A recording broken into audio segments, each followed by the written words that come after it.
Namo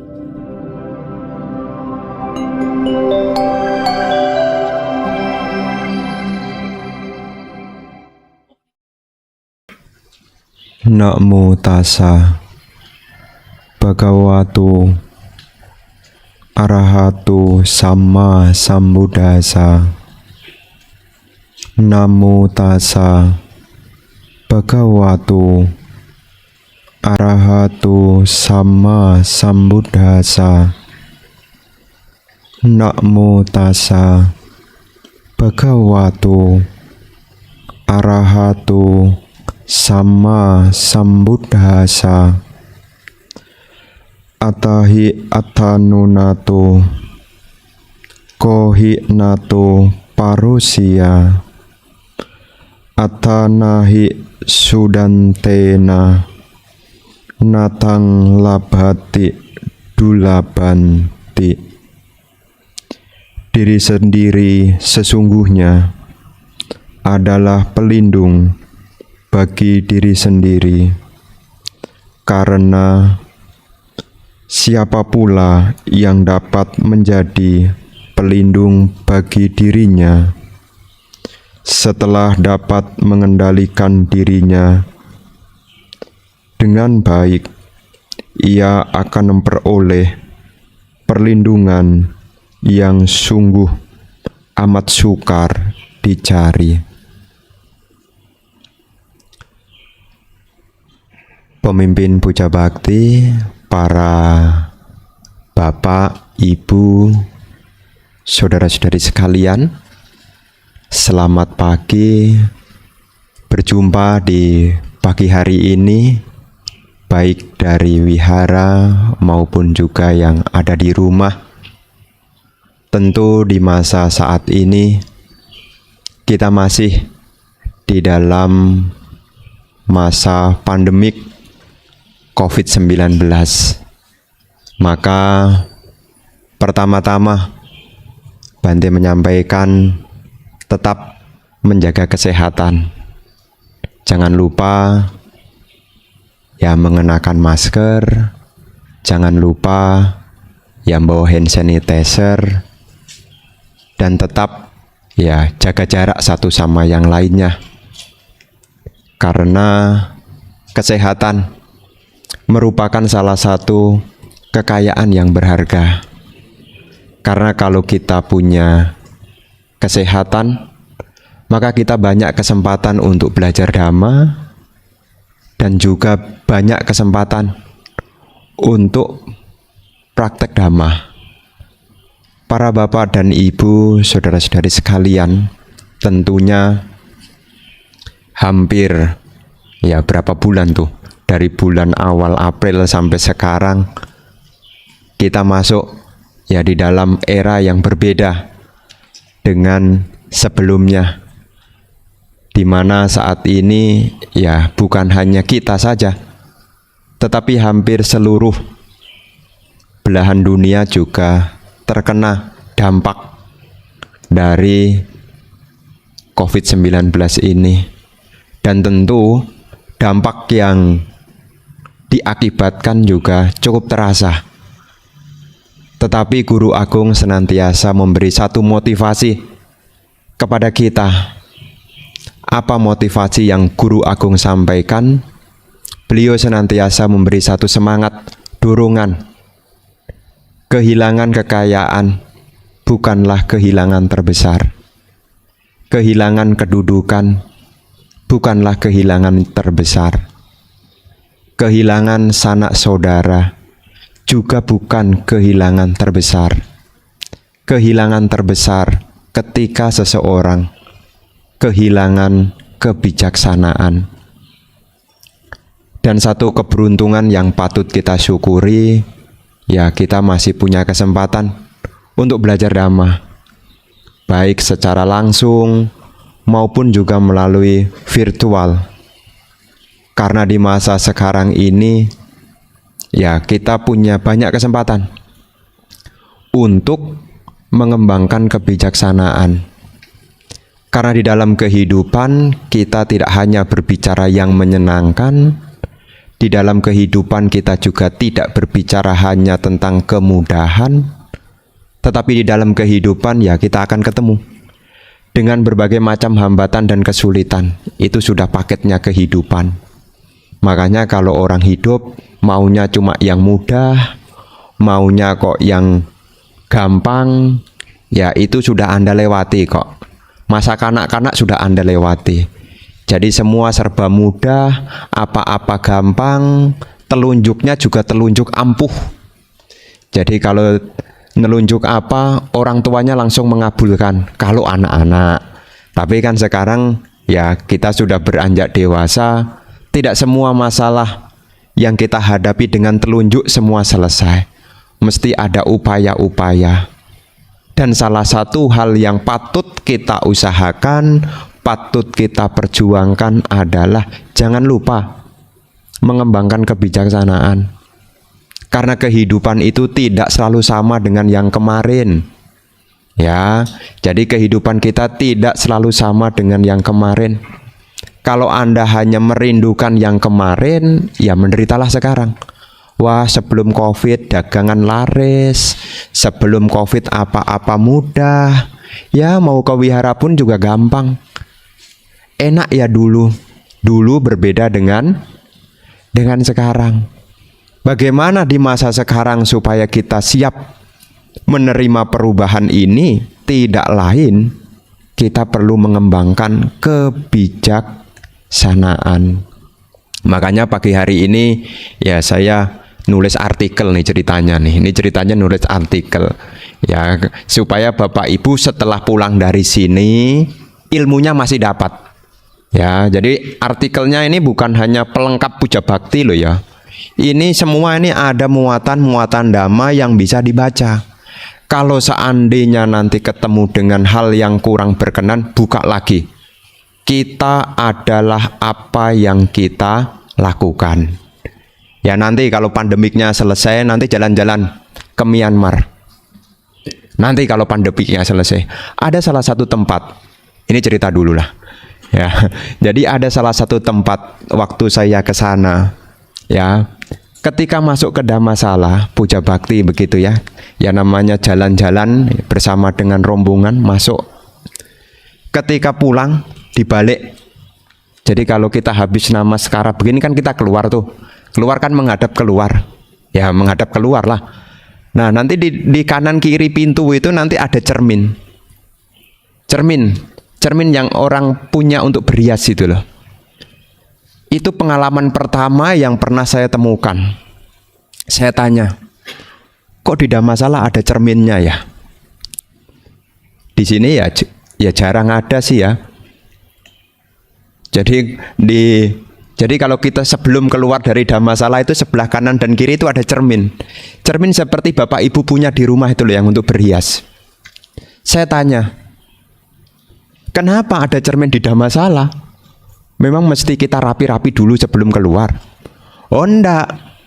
Maksudnya adalah kalau kita menderita, lihatlah ke cermin itu. Siapa yang buat kita menderita, lihatlah ke cermin itu. Kalau kita ingin tahu siapa yang membuat kita bahagia, lihatlah ke cermin itu. Makanya kalau Bapak Ibu sedang galau, ya sedang kacau, lihat ke cermin. Siapa yang membuat Anda susah? Siapa yang membuat Anda sedih? Siapa yang membuat Anda kecewa? Lihat ke cermin.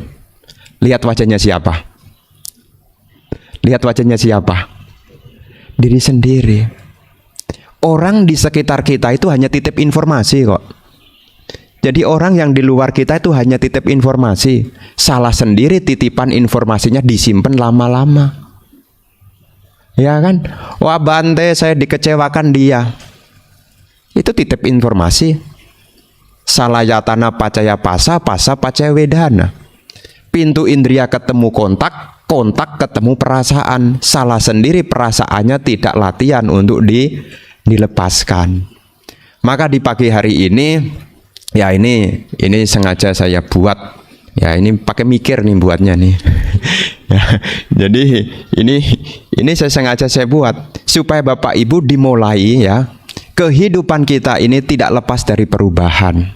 Ya, kehidupan kita tidak lepas dari perubahan. Seperti saat ini kita di masa perubahan, ya kita jangan sampai kehilangan daya untuk bangkit. Ya, jangan sampai kehilangan daya untuk bangkit, jangan sampai lupa untuk membangun optimisme. Karena sesuatu yang sudah berlalu itu hanya bagian dari kehidupan kita, bagian, bukan kehidupan seluruhnya.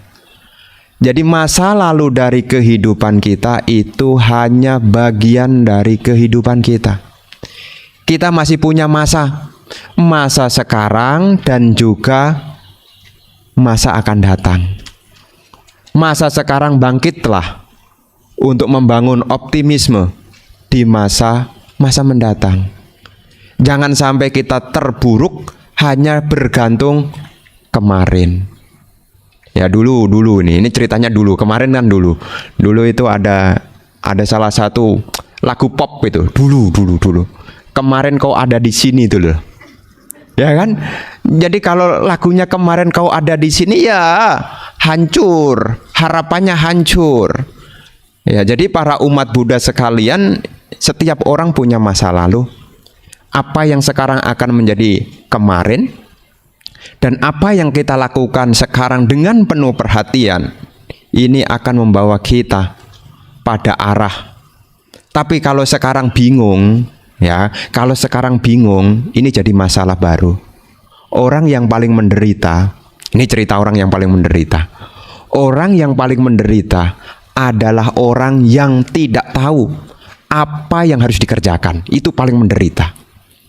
Meskipun di rumah cukup, apa-apa tidak kurang, tapi kalau bingung mau ngapain ya, cuma glunding.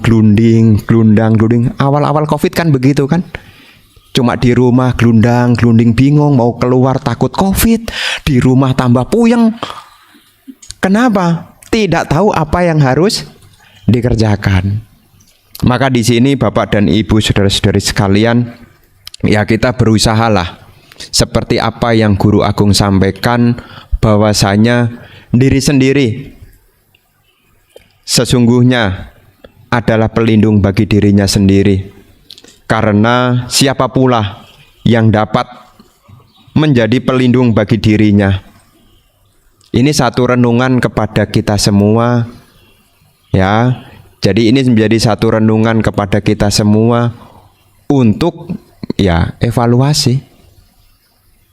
Jadi kalau ada yang kurang di dalam kehidupan kita, ya kita harus evaluasi. Ini yang harus direnungkan. Ya, ini yang harus direnungkan. Karena diri sendiri ini adalah pelindung bagi diri sendiri. Maka dengan kita memahami khotbah Dhamma dari Sang Buddha ini yang ada di dalam Dhammapada syair 160 ini mengingatkan kepada kita semua, ya, kita ini adalah pelindung bagi diri kita sendiri. Karena kalau kita berbicara kita, ini berbicara tentang apa yang kita lakukan. Ya, jadi kalau kita mau tahu siapa kita, ya, kalau Anda bingung siapa saya, lihatlah apa yang Anda lakukan. Karena itu persis. Kalau Anda marah-marah, orang akan menyebut Anda sebagai pemarah. Kalau Anda murah hati, orang akan menyebut Anda sebagai murah hati. Kalau Anda sabar, orang akan menyebut Anda sebagai sabar juga. Kalau Anda teliti, tekun, rajin nabung, ya, tidak boros, ya, cepat atau lambat Anda akan mendapat sebutan baru, orang yang berkecukupan. Kenapa kehidupan seseorang beda-beda? Ya tergantung dari apa yang dilakukan. Karena apa yang kita lakukan ini mengacu kepada 3 hal. Apa yang kita pikirkan, apa yang kita ucapkan, dan apa yang kita kerjakan secara badan jasmani. Makanya apa yang kita lakukan dengan kehendak, itulah yang disebut dengan karma. Kan kita punya keyakinan kama dayada, setiap orang itu mewarisi karmanya masing-masing. Jadi kalau kita tahu setiap orang ini mewarisi karmanya masing-masing, ya kita harus ngecek. Sekarang Bapak Ibu mikir apa? Sekarang Bapak Ibu kalau ngucapnya seperti apa? Kalau Anda bertindak, tindaknya seperti apa? Karena kalau kita tidak penuh perhatian, ya, tidak selalu memasukkan nilai-nilai luhur ke dalam batin kita, maka batin kita akan diisi dengan hal-hal yang tidak bermanfaat. Karena kehidupan ini tidak lepas dari perubahan, ya. Jadi kehidupan kita ini tidak lepas dari perubahan. Dan apa yang kita lakukan itulah yang akan kita warisi. Jadi apa yang kita lakukan itulah yang kita warisi. Sekarang kita dihadapkan pada perubahan baru. New normal sudah lewat. Ini new normal, normalnya lagi. Jadi kemarin sudah new normal, tutup lagi new normalnya kan. Ini new normal lagi. Di dalam setiap perubahan itu kita perlu menata kembali sehubungan dengan apa yang kita pikirkan. Dalam Dhammapada disebutkan, mana sacek pasan nenak basatiwa karutiwa tato nang sukamawati cayaya anapayini. Ketika seseorang berbicara, bertindak dengan pikiran baik, maka kebahagiaan akan mengikuti. Seperti bayang-bayang yang tidak pernah lepas dari bendanya. Jadi kalau kehidupan kita kok belum berhasil, ada kesulitan, ya, ada kekecewaan, maka yang perlu ditata bukan orang yang di luar. Yang perlu ditata adalah apa yang kita pikirkan. Karena orang yang di luar itu di luar kontrol kita kok. Kita tidak mungkin berpikir, ayolah cintai saya. Tidak mungkin. Tidak mungkin. Tidak semua orang itu mencintai kita. Jangan harap supaya Anda senantiasa disukai banyak orang. Maunya kan begitu kan. Tetapi itu tidaklah mungkin. Kenapa? Karena setiap orang itu di luar kendali diri kita. Makanya kalau nanti ketemu dengan hal-hal yang bikin Anda kehilangan kesabaran, kehilangan ketenangan, ya, maka jangan lupa tuh diperhatikan kembali, apa ya sekarang saya pikirkan ya? Apakah pikiran kita isi dengan ketakutan akan datang? Apakah kita isi pikiran kita dengan kegelisahan? Kalau isinya pikiran kita dengan kegelisahan, dengan kekhawatiran, maka ucapan yang keluar pun juga akan berisi ketakutan dan kegelisahan. Tindak tanduknya pun juga terisi dengan kegelisahan dan ketakutan. Akhirnya apa? Cetana itu menjadi buah. Jadi kalau Anda tidak sadar berbicara negatif dari pikiran yang negatif, ya, nanti kehidupan Anda ketemu dengan negatif. Kok bisa begitu, Bante? Karena semua tindakan yang disertai dengan kehendak akan ada kama, akan jadi perbuatan. Di mana ada perbuatan akan muncul wipaka. Kalau sekarang kita menerima wipaka, berarti ada kama dia. Kama itu tidak muncul tanpa ada cetana. Mengerti ya sampai di sini ya. Jadi apa yang kita terima itu namanya wipaka. Wipaka itu bisa muncul karena ada kama. Kama itu perbuatan. Kenapa terjadinya karma? Karena ada cetana, niat. Apa yang Anda pikirkan. Maka kalau sekarang wipakanya kok kurang bagus, ya, Anda mundur tuh. Lihat apa yang Anda lakukan. Kenapa saya berbuat begini? Berarti ada cetananya. Cetana seseorang ini masih bersama dengan kilesa. Ya, namanya cetana kita ini masih bersama dengan kilesa, masih bersama dengan loba, dosa, moha. Jadi kita punya cetana ini ya belum termurnikan. Jadi kita punya cetana ini kadang-kadang ya baik, kadang-kadang ya tidak baik. contoh sederhananya mendengarkan ceramah begini. Ini sewaktu-waktu juga muncul cetannya tidak baik juga. Lama banget bantunya ceramah. Lama banget, udah gitu saya tidak ngerti lagi. Kaki udah pegel. Kenapa tidak sadu-sadu? Tuh. Ketika cetananya buruk, ya cetananya buruk, kemudian dia DM ke temennya, lama banget Bante Atadiru kalau ceramah. Terus temennya jawab, iya tuh ceramahnya banget, lama banget nih. Anda muncul cetana tidak senang, saat itu Anda menderita. Ini jelas sekali. Jelas sekali. Jadi kalau sekarang kita menerima wipaka yang baik, bahagia, senang, tenang, ya. Kenapa? Karena perbuatan kita menyesuaikan. Niat kita baik. Makanya kalau nanti kehidupan kita mengharapkan ketenangan, mengharapkan kebahagiaan, setiap kali ketemu dengan kesulitan, jangan dilihat sulitnya saja. Maka saya selalu mengatakan, ya bersyukurlah, beruntung. Ya, saya selalu mengatakan begitu. Selalu mengatakan beruntung, bersyukur. Karena Guru Agung Sang Buddha juga sering menyampaikan, kico manusia pati labo, sungguh sulit lahir jadi manusia. Ini kan keberuntungan. Kalau soal lika-liku kehidupan itu biasa kok. Susah seneng itu memang fenomena kehidupan. Muncul tenggelam lenyap, itu fenomena kehidupan. Masalah selesai ya muncul tenggelam lenyap, masalah belum selesai ya juga muncul tenggelam lenyap. Seneng juga muncul tenggelam lenyap, bahagia muncul tenggelam lenyap, sedih pun juga muncul tenggelam lenyap. Karena ini adalah fenomena kehidupan. Makanya para bapak dan ibu sebagai pengingat nih, supaya punya kekuatan untuk menghadapi perubahan ini, ya perlu ditata nih. Apa yang kita pikirkan, apa yang kita ucapkan, dan apa yang kita lakukan. Ini diperhatikan. Karena ini adalah keyakinannya umat Buddha, Kama Sada. Keyakinan pada hukum perbuatan.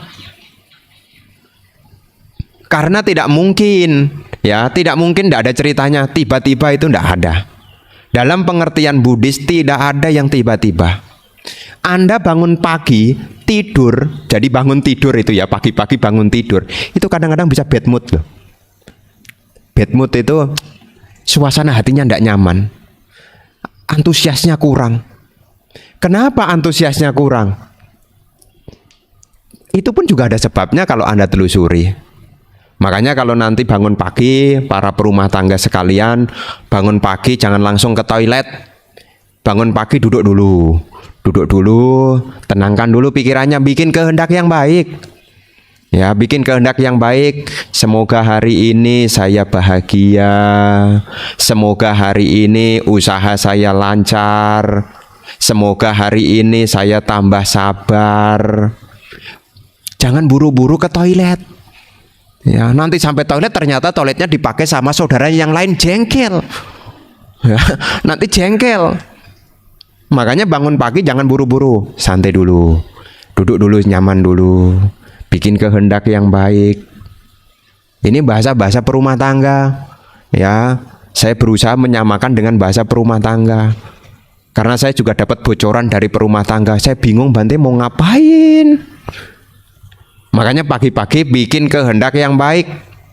Karena apa yang kita kehendaki itu juga akan menjadi pendorong terjadinya apa yang akan kita petik. Ini salah satu kerja dari hukum perbuatan. Karena namanya perbuatan tadi dimulai dari cetana, kehendak. Tapi kalau sudah berhenti berkehendak, ya pokoknya mengalir aja lah. Ya dapatnya ya mengalir aja. Wong tidak ditata kok. Itu hanya mengandalkan ya waktu yang berubah, tidak ada usaha. Maka sebagai umat Buddha punya keyakinan pada hukum perbuatan ini sebagai pegangannya. Maka nanti dalam kehidupan sehari-hari bisa dibayangkan. Kalau Bapak Ibu sekarang sudah mengusahakan hal-hal yang baik seperti belajar, ya, seperti belajar, kemudian punya moralitas yang baik, bertutur kata yang menyenangkan, memiliki pikiran yang tenang, maka kebahagiaan akan mengikuti. Tetapi kalau malas, sudah gitu disuruh belajar ndak mau, kalau ngomong bikin sakit hati, sudah gitu pikirannya kacau, apakah bisa bahagia orang seperti itu? Anda bisa bayangkan, ternyata letak kebahagiaan dan letak penderitaan yang kita alami tidak lepas dari apa yang kita lakukan. Maka di dalam kehidupan kita, ya kita perlu pemahaman ini, supaya kita tidak menunggu kapan Bante nasib ini berubah, kapan kehidupan saya berubah. Sebagai umat Buddha, ya kita harus punya keyakinan kepada kama, namanya kama sada, punya keyakinan pada hukum perbuatan. Jadi kalau ada sesuatu yang kurang berkenan, ya dicek kembali perbuatannya. Ya, jadi perbuatan itu tidak hanya berbicara yang kelihatan. Ya. Jadi kelihatannya baik, tapi kan belum tentu hatinya baik. Orang melihatnya, kelihatannya dia bahagia, kelihatannya, tapi kan bukan nyatanya. Karena yang kelihatan itu hanya di permukaan, yang kenyataan itu ada di dalam. Makanya kalau Anda ketemu dengan saya, ya saya tidak bisa tahu Anda sekarang bahagia atau tidak, saya tidak tahu. Yang saya tahu Anda kelihatannya bahagia, gitu aja. Kelihatannya bahagia. Kok Bante tahu kelihatannya bahagia? Habis tadi waktu ketemu Bante sapaannya kenceng juga. Namo Buddhaya Bante. Jadi kelihatannya bahagia, tapi kan kita tidak tahu. Karena perbuatan itu bukan hanya yang kelihatan saja. Kan tidak tahu kalau hatinya sedang remek karena ada Bante lewat tidak enak, kemudian cepat berdiri, kemudian Namo Buddhaya Bante. Kan kita tidak tahu, tapi kan yang tahu adalah masing-masing. Makanya Bapak dan Ibu, saudara-saudari sekalian, ya nanti kalau ada yang kurang, inilah kita belajar hari ini.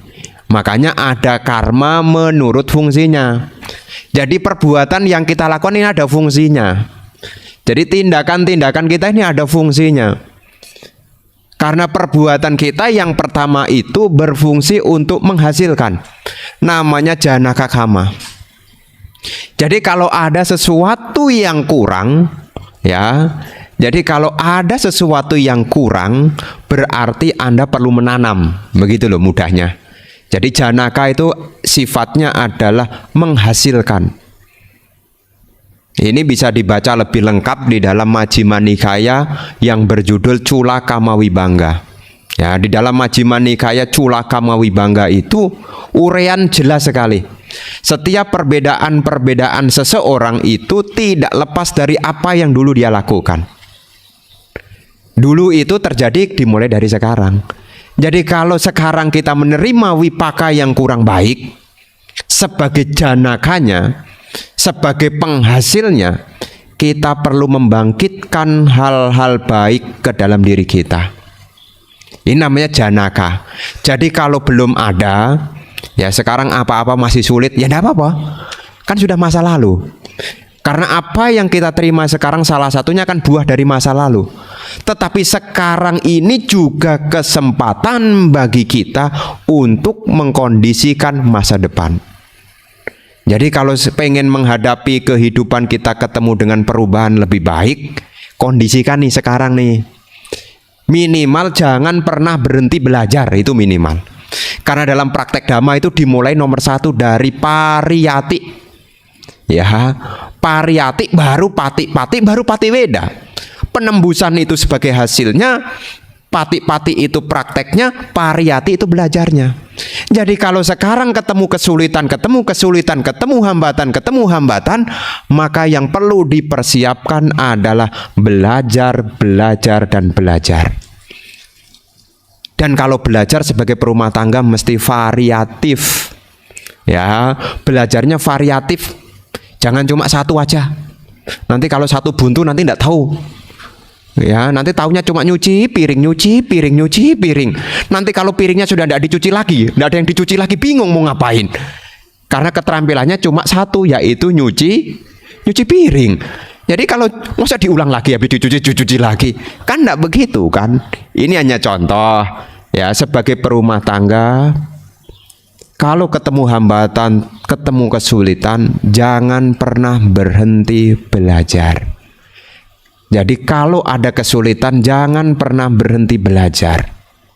Dan kalau belajar, ini diingat nih, kalau belajar, belajarlah sama yang tahu. Nih, jadi jangan sampai belajar sama yang dekat, karena yang dekat itu belum tentu tahu. Kadang-kadang yang deket ini bukan kasih motivasi, tapi yang deket ini kadang-kadang malah kasih bikin emosi.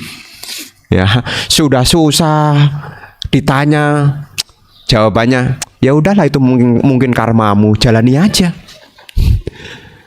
Makanya saya selalu bertanya kan, kalau ada kesulitan, ada hambatan, tanyalah sama yang tahu.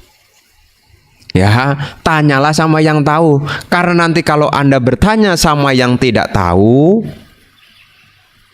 nanti jawabannya tidak sesuai dengan yang diharapkan. Nanti dihubungkan dengan yang tidak-tidak. Jadi usaha tidak lancar, dibilang hadap rumahmu kurang beres lah. Usaha kurang lancar, tanggal nikahmu tidak beres lah. Coba kalau usahanya lancar, tidak ada yang bertanya, ini gara-gara hadap rumah saya apa tanggal nikahnya ya? Nggak ada yang cerita begitu.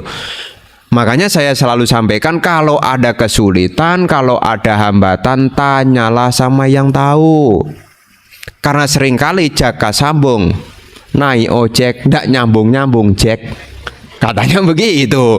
Ya, jadi nanti nggak nyambung-nyambung, jawabannya nggak nyambung-nyambung. Ya, nanti kalau ada kesulitan-kesulitan, nomor satu yang harus diingat, perbuatan kita berfungsi sebagai menghasilkan janakah. Jadi kalau kita belum ketemu titik terang, belajar. Sudah belajar belum paham, tanya. Saya pun jadi biku juga kalau tidak paham juga tanya kok. Memang kalau sudah jadi biku tidak bertanya, bertanya. Suta itu ada 48.000 kelompok dhamma kok. Dan tidak semua suta itu bisa dipahami. Tidak semua suta bisa dipahami. Coba Bapak Ibu, kalau Bapak Ibu baca Digha Nikaya, baru baca aja, lihat bukunya. Digha Nikaya itu suta panjang, namanya Digha. Baru buka, panjang banget. Tetapi cara mudahnya bagaimana? Tanya sama yang tahu. Oh, ternyata begini, begini, begini. Misalnya Brahmajala Sutta, Samanapala Sutta. Oh, kalau tanya sama yang tahu, makin ngerti loh. Daripada kita sok tahu. Makanya setiap kesulitan itu jangan pernah malas untuk bertanya. Karena dari pertanyaan itu bisa melahirkan kecerdasan. Makanya kalau Anda punya anak-anak Anda suka bertanya, itu tanda-tanda anak Anda cerdas. Tapi kalau anak Anda diem, biasanya ibu-ibu seneng tuh kalau punya anak diem, itu seneng tuh, nggak bikin repot. Tapi ada efek sampingnya loh. Ya, efek sampingnya jawabannya nanti satu kata, satu kalimat, tidak tahu. Jadi apa-apa tidak tahu. Nanti datang ke psikolog, tes IQ, ini gambar apa? Tidak tahu. Mestinya dia semat menjadi tidak semat. Makanya Bapak Ibu kalau ada kesulitan, ya bikin janakah kondisinya. Makanya di dalam Culaka Mawibangga itu diuraikan, kenapa seseorang bisa kaya? Karena dia memberi. Itu sebagai janaka. Jadi sebagai penghasilnya kekayaan itu karena dia tidak pelit. Kenapa dia rupawan? Karena dia mampu menahan kesabaran. Dia mampu merasa senang ketika melihat orang berhasil. Itu sebagai janakanya. Kenapa orang itu banyak kawan-kawannya? Karena dia suka mengajak orang lain. Nanti buahnya adalah banyak pengikut. Kenapa orang itu lahir di keluarga terhormat? Karena dia juga sering memberi penghormatan. Itu buahnya. Makanya kalau umat Buddha ini datang ke wihara memberi namaskara ke Sang Buddha, apa buah pahala dari penghormatan itu? Ya seperti yang ditanam, itulah yang dipetik. Orang yang menghormati ya bakal dihormati. Ini janaka nih.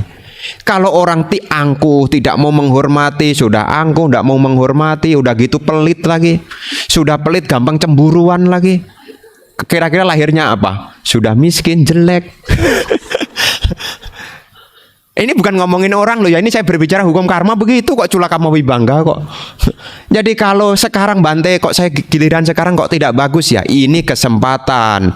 Makanya tadi saya katakan kehidupan sekarang adalah kesempatan. Ya, kesempatan.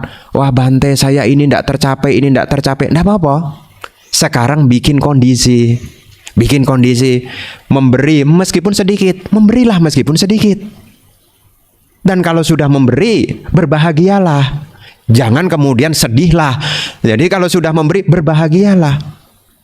Karena kalau kita bisa memberi dengan bahagia, setelah memberi juga bahagia, nanti kalau jadi orang punya, setelah punya bisa menikmati apa yang dipunya. Makanya sekarang bisa bercermin, Bapak Ibu kalau punya tapi tidak bisa nikmati, ada kemungkinan dulu Anda berdana, tetapi Anda lupa berbahagia setelah berdana. Punya TV, TV-nya layar datar, sudah datar nemplek tembok plek.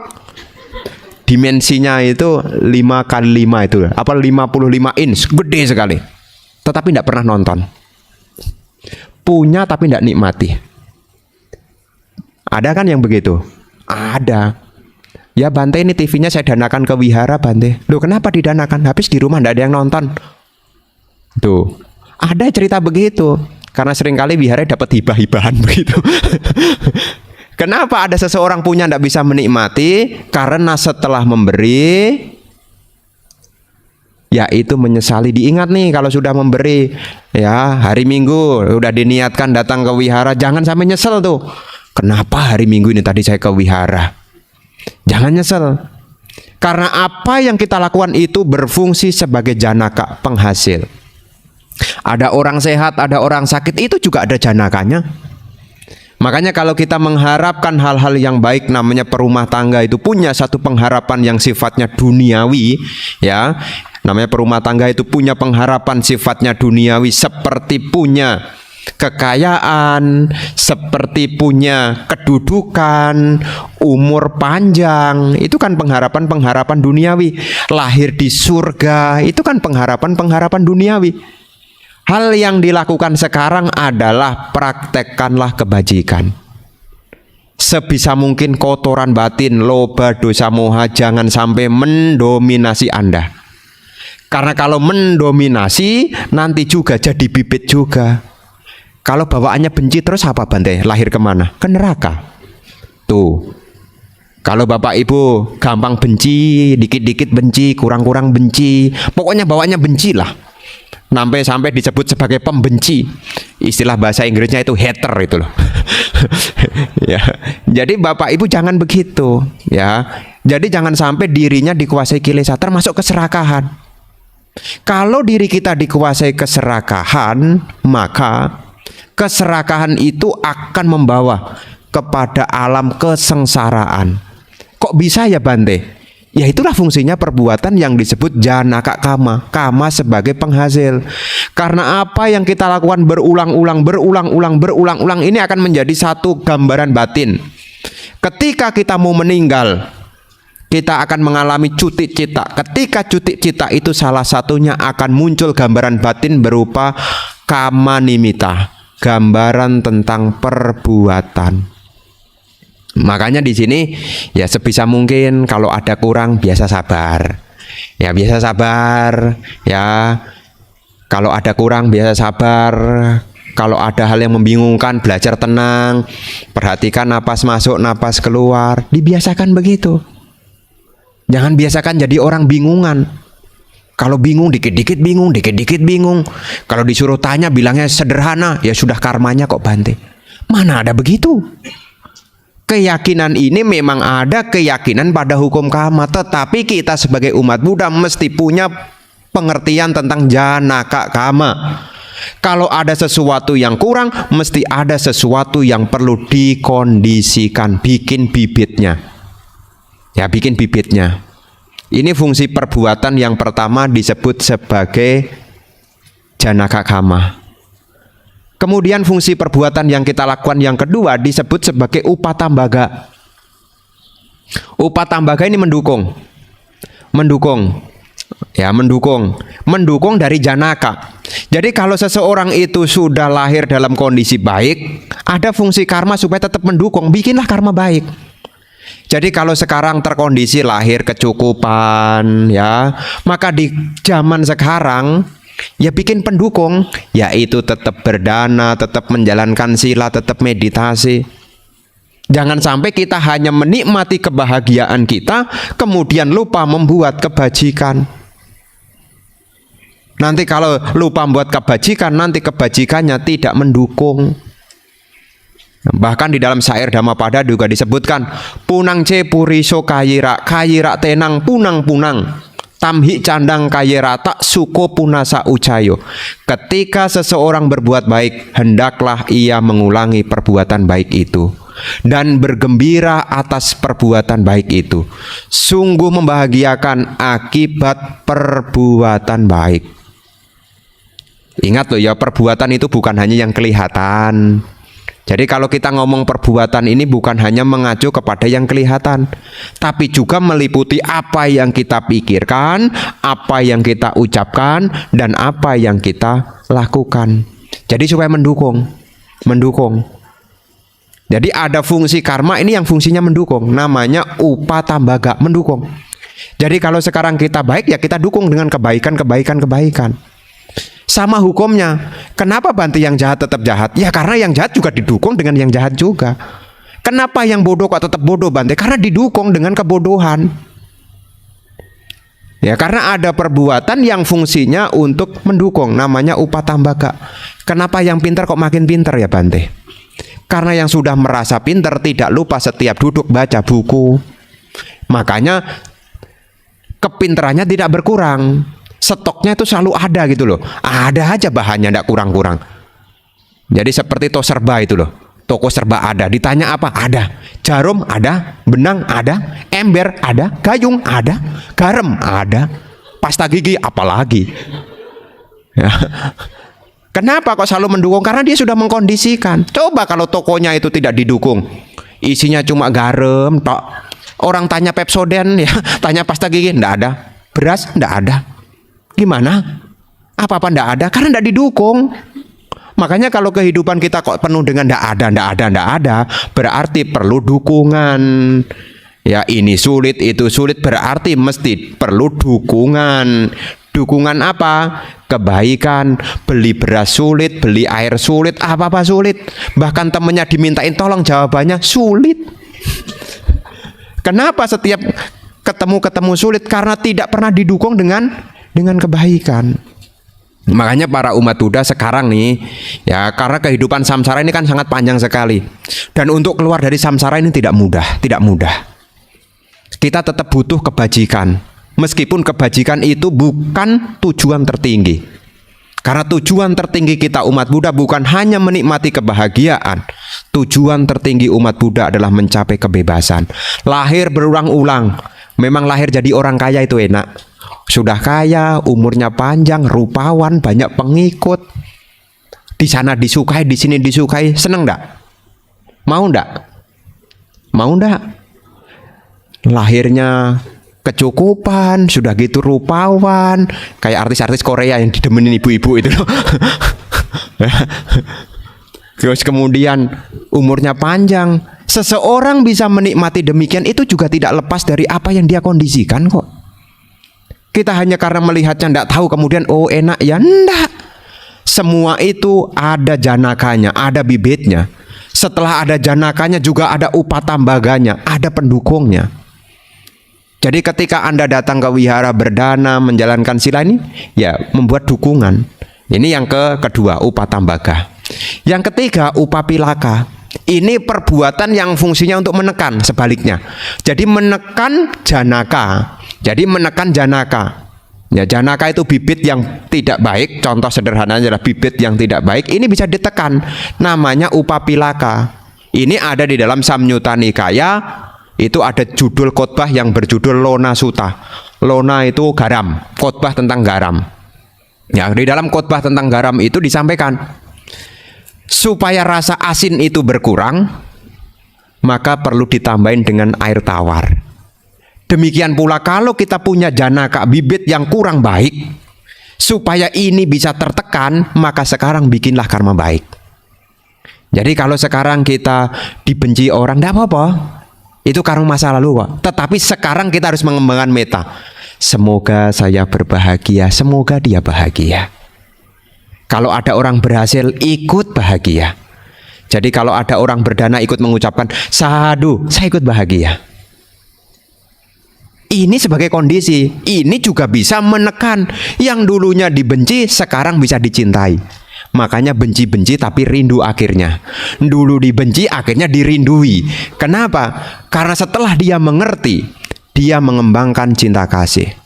Di dalam Metta Nisangsa disebutkan manuso piyohoti, manusia mencintai. Manfaat dari metta adalah manuso piyohoti, manusia mencintai.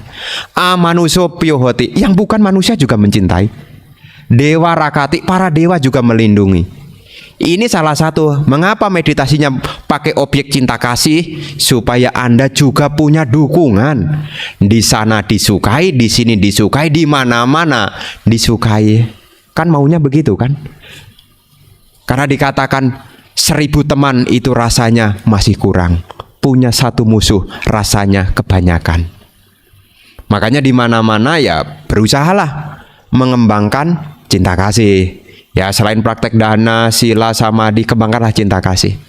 Cinta kasih, ada waktu, ada kesempatan, bangun pagi hari, berkehendaklah yang baik. Semoga saya bahagia, semoga orang lain berbahagia. Tapi seringkali Bapak Ibu bukan mengembangkan metta sih. Seringkali yang lebih dominasi adalah mengembangkan curiga. Bukan mengembangkan metta, tapi mengembangkan curiga. Ketemu orang, jangan-jangan. Kalau pikiran Anda diisi dengan kecurigaan, dengan pikiran negatif, itu juga akan menjadi janaka. Janaka itu juga akan menjadi upatambaga. Sekarang bawaannya adalah curigaan. Karena didukung curigaan, maka akan terus curiga. Nanti datang Bante ke rumah, ini Bante mau ngapain ini ke rumah nih? Ya, terus kemudian dapat WA, ini pasti minta dana nih. Dicurigai apa bawaannya curigai, menderita. Nanti anaknya deket-deket, nih mau minta apa nih? Amat menderita kalau seseorang itu diisi dengan pikiran-pikiran yang buruk. Makanya nanti dalam kehidupan sehari-hari, kalau Bapak Ibu ada kekurangan, bisa ditekan dengan kebaikan. Ya, jangan lupa belajar. Semua itu diawali dari belajar. Karena kalau kita belajar, maka terbuka pandangan kita. Kalau pandangan kita terbuka, maka pikiran kita jadi terbuka. Ucapan kita akan terbuka. Tindakan kita juga akan terbuka menjadi lebih baik. Makanya ya jangan lupa belajar nih. Ada waktu, ada kesempatan, daripada malam-malam bengong tak ada yang dikerjain. Ya, nontonlah yang bisa mengembangkan batin begitu loh. Ya, jadi sifatnya belajar gitu loh. Belajar. Ya, belajar terus. Karena perbuatan itu yang ketiga fungsinya adalah untuk menekan atau yang disebut sebagai upapilaka. Ada yang fungsi karma yang keempat, ya, namanya upagataka. Ini fungsi karma untuk memotong. Ini lebih ekstrim, ini memotong. Jadi ini ekstrim. Hati-hati dengan perbuatan kita. Ya, karena perbuatan itu selain berfungsi untuk menghasilkan, perbuatan itu juga selain berfungsi untuk mendukung, perbuatan itu selain untuk berfungsi untuk menekan, ada perbuatan yang bisa memotong. Anda jadi orang baik, ya, Anda jadi orang baik kalau tidak hati-hati sebentar saja, langsung turun. Dan tadi saya sudah tulis di artikelnya, baca sendirilah ya. Itu contohnya dibaca sendiri, saya takut nyinggung orang. Ya, itu saya tulis itu memang seperti itu ya. Itu salah satu, itu ada dalam kisah itu ya, seperti Bante Dewadatta masa lalu ya, lahir di keluarga jadi manusia itu punya kebaikan, lahir di keluarga kecukupan itu punya kebaikan. Tetapi karena tidak hati-hati dengan apa yang dilakukan, ya beliau memecah belah sangga. Sebagai akibatnya kesempatan baik menjadi tertutup, kemudian ya terkondisi menjadi terpotong, kebaikannya terpotong, lahirlah di alam yang kurang menguntungkan. Makanya Bapak Ibu hati-hati nih ya, yang sudah punya suami dan istri, ya saya sampaikan hati-hati ya, hati-hati ya. Baca Sigala Wada Sutta, ada 4 jenis pembawa kemerosotan ya, yaitu judi dihindari, minum-minuman keras dihindari, bermain wanita dihindari, kelayaban ke tempat yang tidak baik dihindari. Itu sebab kemerosotan. Kalau sudah merosot, apa yang dimiliki langsung seperti kumpulan kertas dalam sekejap terbakar oleh api. Tidak ada satupun yang dikenang. Yang dikenang hanya satu, yaitu penyesalan. Ya, hati-hati dalam perbuatan kita, hati-hati dalam ucapan kita. Jangan karena marah dan benci kemudian kita lupa diri. Ya, hati-hati termasuk di medsos, hati-hati. Hati-hati. Ya, komen ya komen tapi mikir. Ya, jangan baru nulis baru mikir. Mikir dulu baru nulis. Ya, hati-hati. Ini saya pesan kepada umat Buddha nih. Ya, karena kalau umat Buddha menderita, ya bantainya juga ikut menderita kan. Itu loh bantai umat Buddha. Umat Buddha. Waduh, saya kenal lagi. Aduh. Tuh. Jadi bukan Anda saja yang menderita, saya pun juga kepikiran, kok bisa ya? Padahal dulu saya kenal dia baik. Nih, karena satu tindakan, ada fungsi tindakan yang berfungsi untuk memotong upagataka. Maka kalau sudah hidup berumah tangga, lebih hati-hati, hati-hati. Ya, karena kalau hidup berumah tangga itu bukan hanya hidup untuk dirinya sendiri, tapi juga hidup untuk pasangannya, hidup untuk anak-anaknya, ya. Jadi seperti sekarang ini ya Bapak Ibu ya tetap hati-hati. Karena ketika Bapak Ibu melindungi diri sendiri, maka sesungguhnya Bapak Ibu juga melindungi orang lain juga. Karena perbuatan ini ada yang keempat, fungsinya adalah memotong. Dulu dia kaya Bante, loh kok sekarang kok makmur? Makmur bagaimana? Tinggal rumah sama sumur. Dulu dia punya, sekarang cuma tinggal rumah sama sumur. Kenapa? Oh, dulu Bante di mana ada hiburan dia datang, tidak pernah absen. Jadi semua selalu hadir. Nah, ini biasanya ya ini tempat daerah saya sana loh. Ya biasanya di daerah-daerah saya, di daerah ya BSD ke sana lagi dah. Ya itu kalau ada hiburan-hiburan, mungkin orang Jakarta mungkin enggak tahu ya. Ada gambang kromong, cokek gitu loh. Nah, kadang-kadang kalau sudah begitu, kalau tidak hati-hati ini perumah tangga ini, hati-hati. Kalau sudah keluar, nanti sudah minum minuman keras ya. Sudah gitu ya bermain wanita, ya sudahlah. Jangankan sampai 2 turunan, 1 turunan saja enggak cukup. Makanya hati-hati nih yang sudah hidup berumah tangga.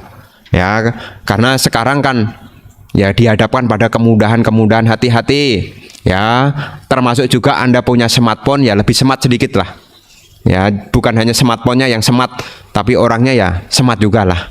Ya, jadi nanti perbuatan yang kita lakukan ini ada yang fungsinya untuk memotong. Jadi ini sebagai satu renungan di minggu hari ini. Ya, ingatlah apa yang kita lakukan itulah diri kita. Kita adalah apa yang kita lakukan. Kalau kita mengharapkan diri kita baik, maka lihatlah sudah berapa banyak kebaikan yang masuk di dalam pikiran kita. Sudah berapa banyak ucapan yang baik yang telah kita latih. Dan sudah berapa banyak perbuatan baik yang kita lakukan.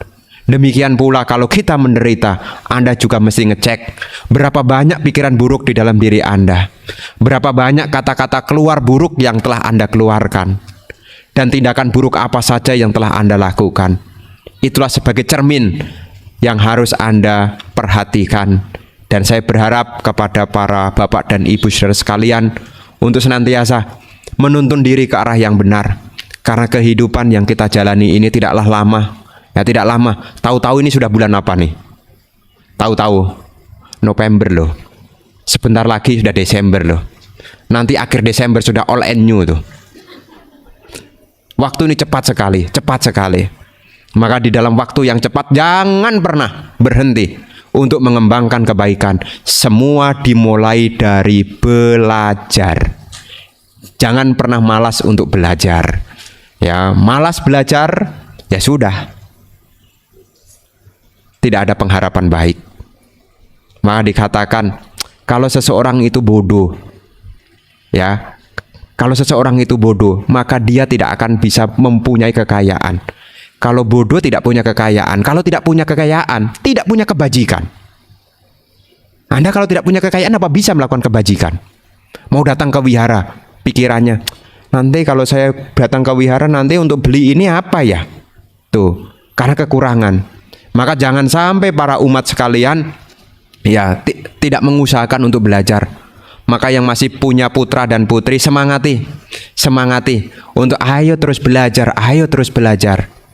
Karena dimanapun orang yang belajar tidak pernah kesulitan. Belajar dhamma dimulai dari belajar, yaitu pariyati.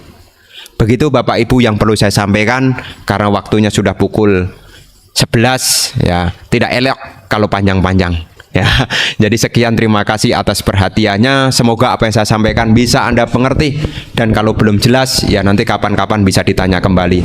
Nanti jam 12 ada kelas dhamma, ya ikutlah. Ya, begitu Bapak Ibu saudara-saudari sekalian. Semoga Anda berbahagia, semoga keluarga Anda berbahagia, semoga yang saat ini sedang sakit semoga lekas sembuh, semoga para tenaga kesehatan diberkahi kekuatan, dan juga semoga COVID-19 ini segera berakhir. Semoga kita semuanya berbahagia. Sabbhe satta bhavantu sukhitata.